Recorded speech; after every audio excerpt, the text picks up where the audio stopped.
Jesús es invitado a comer en la casa de un gobernante que era fariseo. Ahí enseña por medio de parábola. Se conoce como parábola de la Gran Cena, a la que los invitados en el último momento no asistieron. Por lo que el padre de familia ordenó que trajeran todo tipo de personas. Al final, el siervo le dijo: ya recorrimos toda el área, pero aún hay lugar. Hasta hoy aún hay lugar. Aprovecha esta gran oportunidad. Vamos a orar. Padre, gracias, Señor. Gracias, gracias. Gracias por este momento. Gracias por esta gran oportunidad. Gracias por tu amor manifestado en esta parábola y en muchos otros pasajes hermosos de los que nosotros queremos aprender a disfrutar. Espíritu Santo, ya tienes preparadas las personas, los oídos, las mentes, los corazones para que sean bendecidos, para que sean edificados en tu amor. Gracias. Amén. Estamos revisando Lucas 14, del 1 al 6. Dice el versículo 1.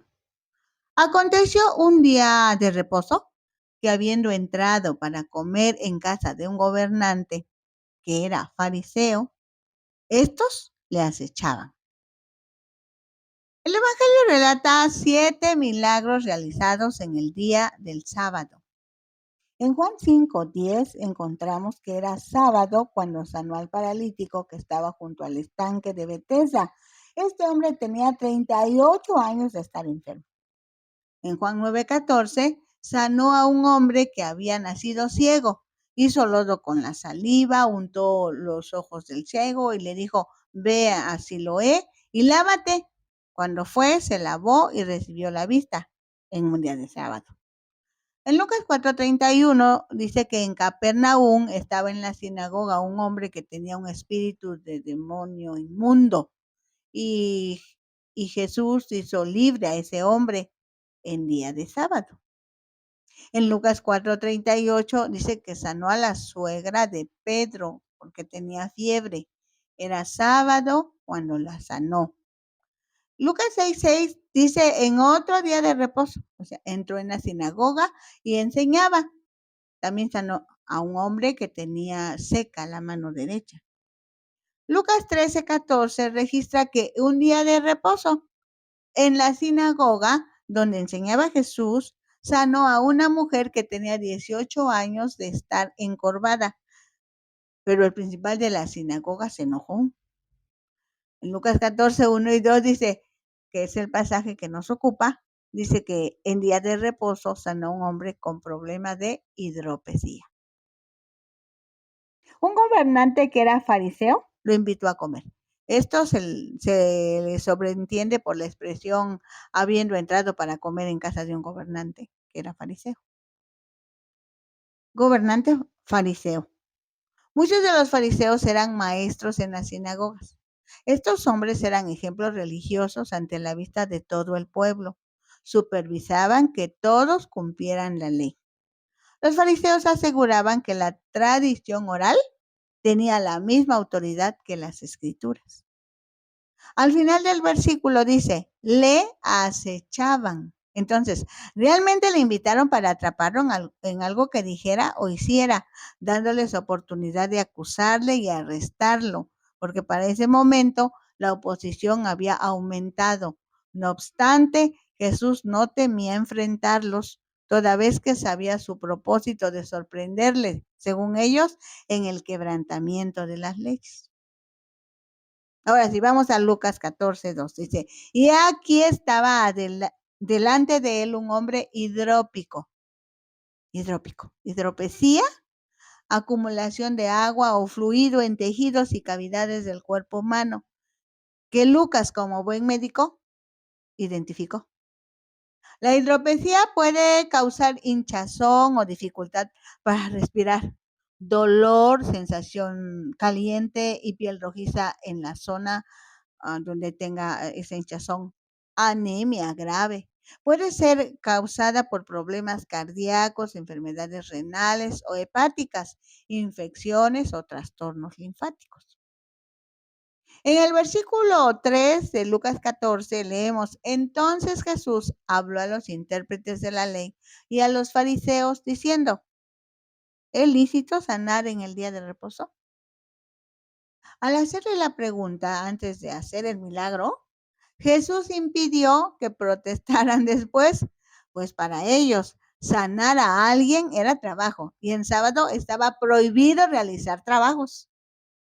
Con esto Jesús demuestra que al guardar el sábado no necesariamente debía ser una ley rígida y sin sentido, sino que debía ser vista y entendida con un enfoque espiritual y humano, procurando siempre el bien de los demás. Dice Lucas 14:4, mas ellos callaron y él, tomándole, le sanó y le despidió. Aquí Jesús muestra su autoridad, su amor y compasión, diciendo tácitamente que el amor y la compasión son más importantes que las leyes y las reglas. Hasta hoy es importante que cada hijo de Dios dependa del Espíritu Santo para saber si en un momento determinado se debe obedecer a Dios antes que a los hombres. Dice Lucas 14:5, y dirigiéndose a ellos dijo, ¿quién de vosotros, si su asno o su buey cae en algún pozo, no lo sacará inmediatamente, aunque sea en día de reposo? La tradición rabínica aceptaba esta acción, aunque un reducido grupo lo prohibía porque lo consideraban como trabajo. Jesús vino para mostrar cómo es Dios su Padre. Su Padre es tierno y compasivo. Una forma de demostrarlo fue esta oportunidad. Prestó atención a la necesidad de un hombre. Dice Lucas 14:6. Y no le podían replicar a estas cosas. Quiere decir, los fariseos se quedaron sin argumentos y no pudieron oponerse a las palabras de Jesús. Como Jesús, los cristianos deben tener una respuesta fundamentada en las creencias y conocimientos bíblicos. Ahora vamos a revisar los versículos 7 al 11 de Lucas 14. Observando cómo escogían los primeros asientos a la mesa, refirió a los convidados una parábola diciéndoles, cuando fueres convidado por alguno a bodas, no te sientes en el primer lugar, no sea que otro más distinguido que tú esté convidado por él. Jesús presenta una parábola sobre la humildad y la generosidad. Al comparar la importancia de ocupar el último lugar en una mesa con la importancia de ser humilde en la vida diaria, de la misma manera enseña a llamar a los que se consideran amigos y a invitar a los pobres en las celebraciones sociales, si la hubiera. También Jesús aconsejó a las personas que no se apresuraran a escoger asientos en las fiestas. Lucas 14:9 dice, y viniendo el que te convidó a ti y a él, te diga, da lugar a este. Y entonces comiences con vergüenza a ocupar el último lugar. El versículo 10 de Lucas 14 expresa, mas cuando fueres convidado, ve y siéntate en el último lugar, para que cuando venga el que te convidó, te diga, amigo, sube más arriba. Entonces tendrás gloria delante de los que se sientan contigo a la mesa. Hasta hoy, las personas están ansiosas por mejorar su nivel social, queriendo relacionarse con algunas personas, manejar un automóvil costoso. La reflexión aquí es, antes de buscar prestigio, busque un lugar en el que pueda servir. Si Dios quiere que sirva en altas esferas, Dios mismo lo coloca en el lugar adecuado. Dice Lucas 14:11, porque cualquiera que se enaltece será humillado y el que se humilla será enaltecido. Este es un principio bíblico muy repetido. Por ejemplo, en segundo de Crónicas 7, 14 y 15 dice, si se humillare mi pueblo, sobre el cual mi nombre es invocado, y oraren y buscaren mi rostro, y se convirtieren de sus malos caminos, entonces yo oiré desde los cielos y perdonaré sus pecados y sanaré su tierra. Ahora estarán abiertos mis ojos y atentos mis oídos a la oración en este lugar. Santiago 4:10 también dice, humillaos delante del Señor y Él os exaltará. Y bueno, el último ejemplo, primera de Pedro 5:6 y 7, humillaos pues bajo la poderosa mano de Dios para que Él os exalte cuando fuere tiempo, echando toda vuestra ansiedad sobre Él, porque Él tiene cuidado de vosotros. Entonces, las personas humildes son las que se comparan con Cristo solamente, lo que les lleva a reconocer su pecado, comprender sus limitaciones, para que de manera realista se enfoquen al servicio. Dice Lucas 14 del versículo 12, dijo también al que le había convidado, cuando hagas comida o cena, no llames a tus amigos, ni a tus hermanos, ni a tus parientes, ni a vecinos ricos. No sea que ellos a su vez te vuelvan a convidar y seas recompensado. Actualmente, la sociedad tiene estructuras, niveles, costumbres que muchas veces no están de acuerdo a la voluntad de Dios, como el caso que menciona este versículo, en donde se lee sin estar escrito. Si tienes recursos para compartir, no lo hagas entre la gente de tu círculo social, porque posteriormente ellos te ofrecerán la oportunidad de degustar algo que hayan preparado. Lucas 14:13 dice, mas cuando hagas banquete, llama a los pobres, llama a los que no tienen recursos, llámalos porque es a ellos a los que tú debes invitar, a los mancos, a los cojos, a los ciegos, a esos. Ahora, el versículo 14 dice, y serás bienaventurado, llama a estos a los que no te van a poder responder, y serás bienaventurado, porque ellos no te pueden recompensar, pero te será recompensado en la resurrección de los justos. Dice Jesús, cuando preparen una cena o comida, inviten a personas que no sean de su mismo nivel social para ofrecer el tiempo, recursos y energía a la comunidad en la que se vive, de tal manera que se pueda ayudar a otros a través de las acciones cotidianas, lo que marcará la diferencia entre la vida de los hijos de Dios y la vida de los demás. Los justos son aquellos que, tomando como base la justicia de Dios que materializó en la cruz del Calvario, son justificados delante de Dios y lo demuestran con sus actividades en la vida cotidiana. Los versículos 15 al 24 de Lucas 14 hablan de una parábola muy importante. Dice el versículo 15. Oyendo esto, uno de los que estaban sentados con él a la mesa le dijo, bienaventurado el que coma pan en el reino de Dios. Históricamente hablando, en ese tiempo, la comida compartida era una parte destacada de la vida social y religiosa, pues por medio de los banquetes, los judíos expresaban su hospitalidad y solidaridad como comunidad. Durante la dominación romana, estos eventos se convirtieron en grandes banquetes y se utilizaban como una forma de afianzar acuerdos y mostrar poder, así como mostrar la riqueza de los anfitriones. Esas fiestas o banquetes también tenían un alto porcentaje de religiosidad, especialmente relacionadas con el Dios de Israel. Uno de los comensales muestra el anhelo por la vida eterna. Aprovechando que en la cultura judía el pan era un símbolo de comida sustanciosa y básica para la supervivencia, el reino de Dios se presentaba como la realización de los deseos del corazón humano y el anfitrión del propio banquete es Dios, pues Dios es quien puede satisfacer totalmente a todos y cada uno de los comensales. El versículo 16 de Lucas 14 dice, entonces Jesús le dijo, un hombre hizo una gran cena y convidó a muchos. Jesús usó la observación de este hombre como ocasión para dar la advertencia de que no todo el mundo entraría en el reino.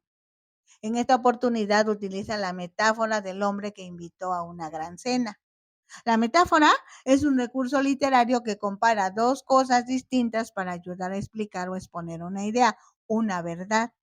El hombre que organiza la cena representa a Dios y los invitados simbolizan a las personas que inicialmente son llamadas a participar en su reino.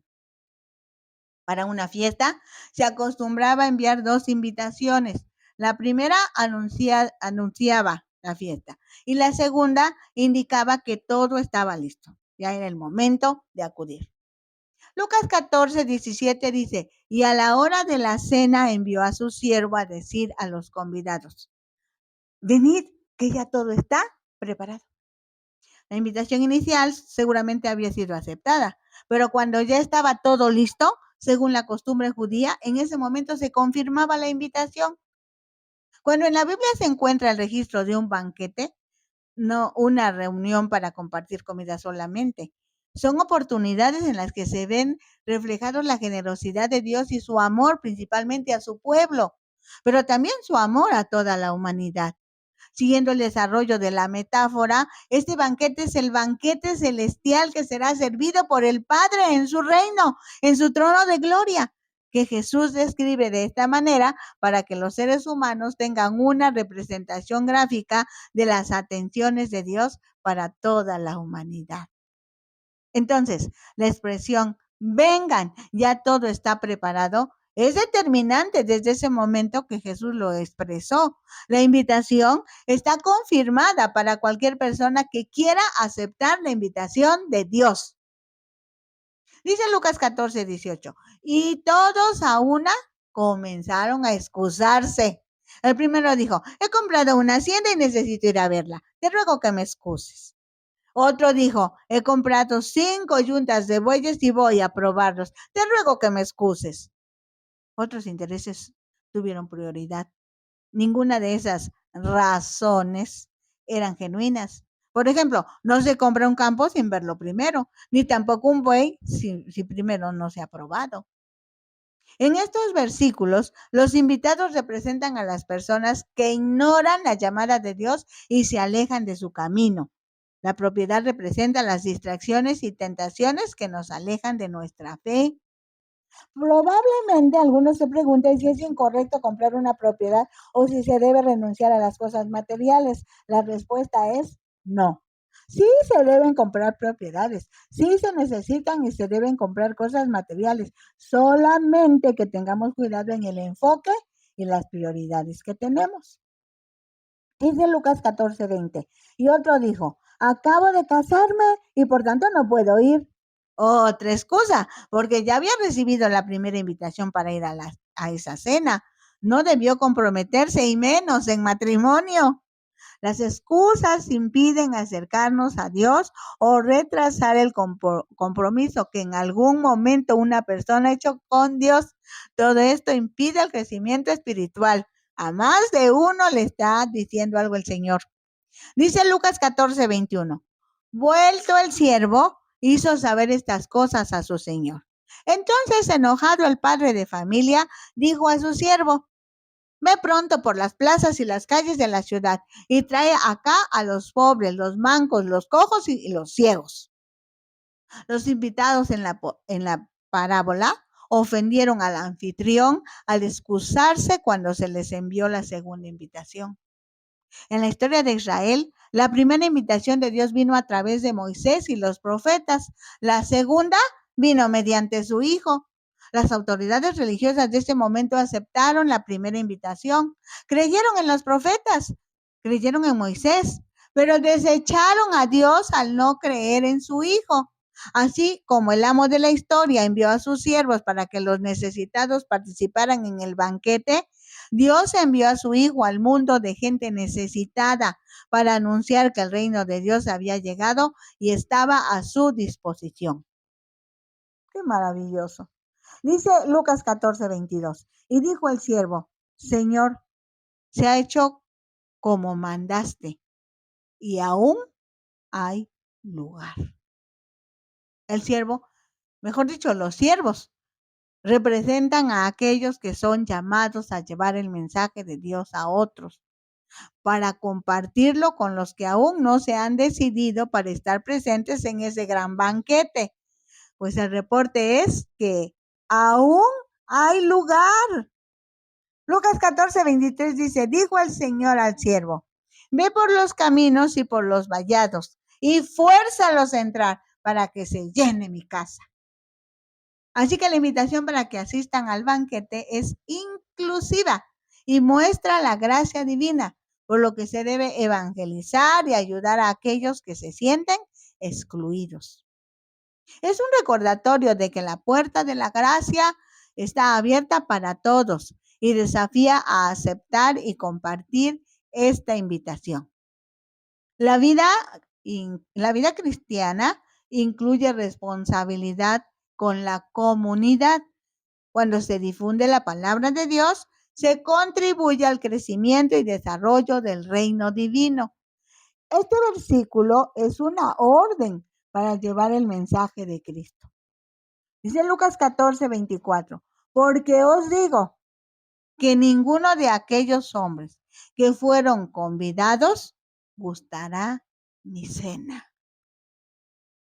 Sin mencionar a los judíos, Jesús le dijo, si no aceptan la invitación de Dios, los judíos serán rechazados y los gentiles serán incluidos en su lugar. Por eso los postreros, que son los gentiles, a los últimos que se les predicó el evangelio, por eso los postreros serán primeros. Los judíos y los no judíos, al rechazar la invitación para estar en la gran cena, que no es otra cosa que la salvación de las almas, no disfrutan las bendiciones y el gozo de Dios. Ahora vamos a revisar Lucas 14:25-33. Grandes multitudes iban con él y volviéndose les dijo, a medida que el Señor Jesucristo mostraba el amor, la compasión de su Padre, las personas lo seguían, pues seguramente era diferente el trato que recibían de las autoridades de su tiempo. De repente, Jesús entendió que era el momento para ubicar a los que decían ser sus discípulos, aparte de los 12 que siempre le siguieron. Dice Lucas 14:26, si alguno viene a mí y no aborrece a su padre y madre y mujer e hijos y hermanos y hermanas y aún también su propia vida, no puede ser mi discípulo. El Señor Jesús indica a las personas para que con todo entendimiento continúen en el curso de discipulado que Él está impartiendo al aire libre. Todos los que quieran ser mis seguidores deben aborrecer es una hipérbole, por medio de la cual Jesús enseña que el amor a Él debe tomar prioridad aún sobre el amor a sus familiares. Una hipérbole es otra figura literaria que consiste en exagerar para remarcar el sentido explícito de una idea, como en este caso, aborrece a su padre y madre y mujer, no puede ser mi discípulo. Entonces, para Jesús, el que alguien quiera ser su discípulo requiere un compromiso profundo y total, que bien puede dejar las lealtades familiares en segundo término. Requiere también, aborrecer no es un desprecio literal, sino jerarquizar las actividades, ahora en función de la lealtad a su Señor y Maestro. Jesús dijo que para ser su discípulo es necesario renunciar a cualquier situación o deseo que pueda interponerse entre las personas y su compromiso con Él, con Jesús. Dice Lucas 14:27, y el que no lleva su cruz y viene en pos de mí, no puede ser mi discípulo. Lleva su cruz, quiere decir seguir a Jesús. Requiere negarse a sí mismo, autonegación, completa dedicación y obediencia voluntaria. Los discípulos sabían lo que significaba la cruz. ya que muchos hombres habían sido ejecutados por ese medio en la región de Galilea. Cuando los romanos ejecutaban a un criminal, este tenía la obligación de llevar la cruz en que iban a colgarlo, mostrando sumisión a Roma. Y además, el mensaje para los observadores era: es mejor que ustedes se sometan a Roma, ¿eh? Hasta ese momento las multitudes se mostraban muy entusiasmadas con Jesús, pero era necesario convertir lo superficial en algo profundo. Así que de una vez lanzó la enseñanza principal. Seguir a Cristo significa sumisión a Él, hasta dar la vida, morir por Cristo si fuera necesario. Así que los que estaban ahí de repente sintieron como un golpe. No solo son banquetes, no solo es fiesta. Seguir a Cristo es otra cosa. Dice Lucas 14:28, porque ¿quién de vosotros, queriendo edificar una torre, no se sienta primero y calcula los gastos a ver si tiene lo que necesita para acabarla? La pregunta va orientada a la reflexión en relación a la decisión de seguir a Cristo. Jesús no quería un compromiso ciego o ingenuo que esperara solo bendiciones. Así como un constructor estima costos y un rey evalúa la fuerza militar, también una persona debe considerar lo que Jesús espera de sus seguidores. Dice Lucas 14:29, no sea que después que haya puesto el cimiento y no pueda acabarla, todos los que lo vean comiencen a hacer burla de él, diciendo: este hombre comenzó a edificar y no pudo acabar. ¿Cuáles son los costos que un cristiano debe considerar? Puede perder su jerarquía social, puede perder su riqueza en dinero, puede ser separado de su familia, aún odiado por su familia, lo que quiere decir que seguir a Cristo no es una vida exenta de problemas. Así que se debe considerar el costo de un discípulo de Cristo. Se debe tener claro el compromiso a fin de que más tarde no quiera abandonar el proyecto. Dice Lucas 14:31, ¿o qué rey al marchar a la guerra contra otro rey no se sienta primero y considera si puede hacer frente con 10,000 al que viene contra él con 20,000? Ahora ejemplifica con un rey que marcha a la guerra para enseñar lo relacionado con la toma de decisiones. Dice Lucas 14:32, y si no puede, cuando el otro está todavía lejos, le envía una embajada y le pide condiciones de paz. Para Jesús es importante la forma en que se enfrenta el conflicto. Jesús habla sobre la misericordia y la sabiduría, enseñando cómo enfrentar el conflicto si fuera necesario. Realmente presenta un desafío claro y profundo en la vida de fe. Invita a reflexionar sobre las prioridades y el costo del discipulado. Dice Lucas 14:33, así pues, cualquiera de vosotros que no renuncia a todo lo que posee, no puede ser mi discípulo. El costo de ser discípulo de Jesús es rendimiento, rendición completa a Él.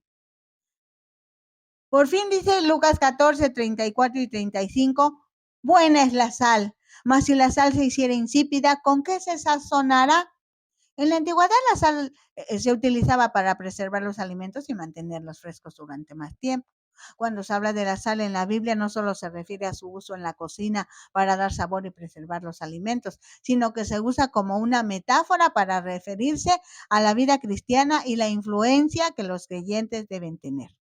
La idea es que se muestre el evangelio a la familia, que se aborrezca la injusticia, la falta de amor y la falta de misericordia, pues también dentro del núcleo familiar se dan estas situaciones. Ni para la tierra ni para el muladar es útil, arrojan fuera. El que tiene oídos para oír, oiga. La sal, como marca distintiva del discipulado, representa o simboliza la fidelidad de Jesucristo o la fidelidad a Jesucristo y al Evangelio. En un momento determinado, la sal puede humedecerse. El dueño de esa sal la vuelve a secar, pero lo que queda ya no tiene sabor a sal. Para muchos ya no sirve como sal. En ocasiones los cristianos se mezclan con el mundo, evadiendo el costo de ponerse a favor de Cristo. Pero Jesús dice que en ese momento los cristianos pierden su valor como cuando la sal se humedece. Aquí la reflexión es muy importante. Así como la sal da sabor y preserva los alimentos, los cristianos debemos preservar lo bueno en el mundo, ayudar a que no se eche a perder, al contrario, ayudar a que traiga un nuevo sabor a la vida. Lo anterior necesita una planeación guiada por el Espíritu Santo con disposición al sacrificio y entrega al reino de Dios. Entonces, no es fácil ser sal, pero con la ayuda de Dios, los cristianos pueden ser ese buen sabor a la vida. Muchas secciones de la vida se encuentran en ese capítulo 14 de Lucas. Pero lo que el Espíritu Santo enfatiza es que aún hay lugar. Entonces, tú puedes estar en ese gran banquete o en esa gran cena. La invitación está abierta, no la desperdicies. Dile al siervo que te envió el rey que también quieres estar en esa fiesta.